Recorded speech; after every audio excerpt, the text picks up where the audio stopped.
What is the origin story of NASA? Let's take a look. So you may have heard of a man named Aleister Crowley. If you haven't, I'll provide you with some brief spark notes. Aleister Crowley was an Englishman.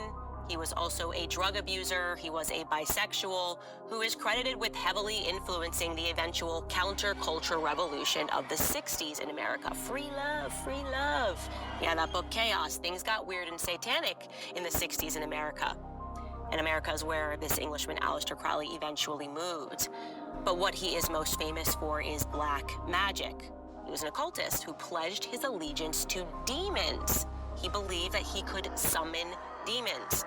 When Aleister got older, he started a religious cult, a satanic cult known as the Lima.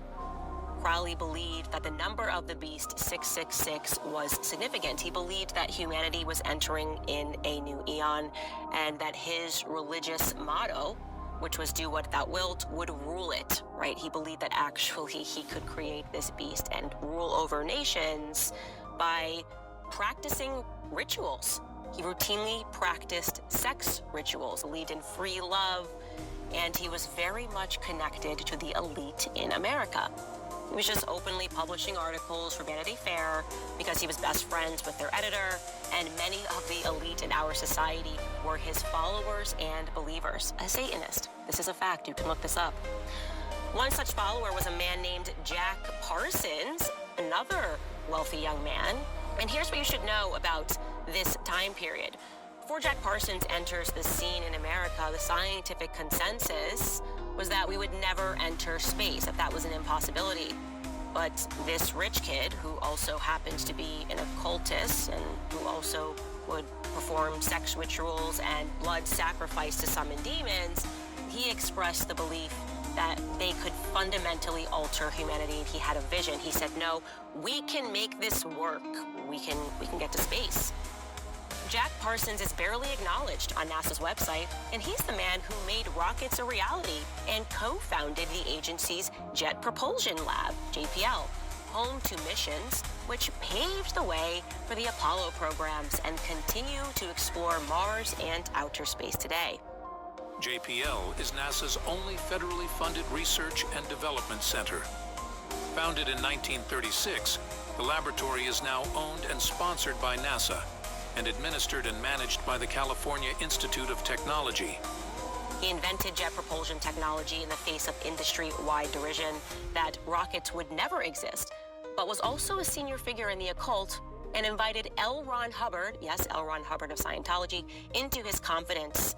Parsons tried to sell his government-funded inventions to Israel before winding up dying at the age of 37 in a self-created explosion, leaving a mass of disturbing materials for his friends to discover. Parsons claimed he first summoned the devil at age 13 in a terrifying experience. In 1936, they met a 22-year-old Frank Molina, who was a grad student who shared their passion for defying gravity. When Parsons and Molina met, their enthusiasm for rocketry and space travel bonded them like a Masonic handshake, one writer says. I'm sure it did. Molina helped by getting their research funded by Caltech, and their experiments were quite dangerous. There were a lot of explosions, and so he and his friends became known as the Suicide Squad. Once again, Jack's fascinations with the occult and rocketry collided. In the desert lands outside of Caltech, there is a former river channel called Arroyo Seco. It is flanked on both sides by rock, one of which is called Devil's Gate, thanks to its shape of a horned head. Some locals believed the mouth of Arroyo Seco was a portal to other dimensions. But for Parsons, the area had two uses. He tested rockets there, but years later, he would return to conduct ceremonies and rituals with other occultists in the same spot. So what then happens is that on Halloween of all nights in 1936, they have a scientific breakthrough after they accidentally set fire to the oxygen line of their small rocket motor. And although it didn't launch, Molina and his team were enthused. They said this test was successful.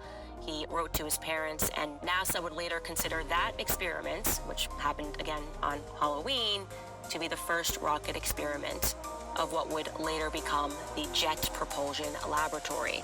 and the scientific community was skeptical, but the U.S. Army saw potential, and they offered to fund the project in 1939. So great. A satanic little cult meets the United States government.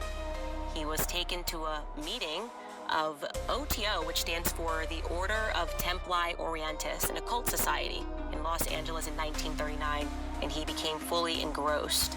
If you're wondering what OTO is, it was a group that was formed by and followed the teachings of Aleister Crowley.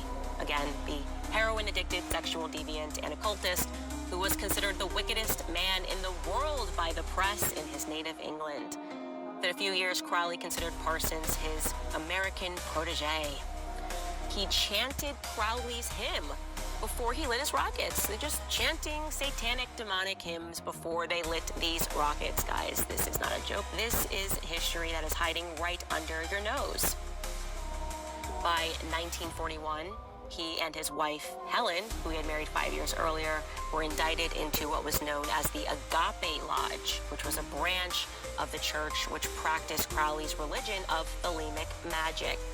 Then they came into money. They founded the Aerojet Engineering Corporation, which became the world's largest manufacturer of rockets and propellants. And within 20 years, it had become a $700 million a year business. Parsons was the vice president. A year later, he co-founded the Jet Propulsion Laboratory. Parsons then came under the investigation of the FBI. They believed that he had been planning to give his rocket plans to the newly founded Israeli government in exchange for admission to the country and the chance of a new life abroad. Then he died rather mysteriously, Jack Parsons, in an explosion. Some claim he was suicided, some claim that it was an accident, some claim that he never died and actually he just disappeared. Honestly, we'll never know. We don't need to peddle in conspiracy theory because in this story, truth is stranger than fiction. That's the origins of NASA and the program, the Jet Propulsion Program, we're gonna make it to space mission. But don't worry, it would be totally crazy for you guys to think that Satan worshipers are still involved in NASA.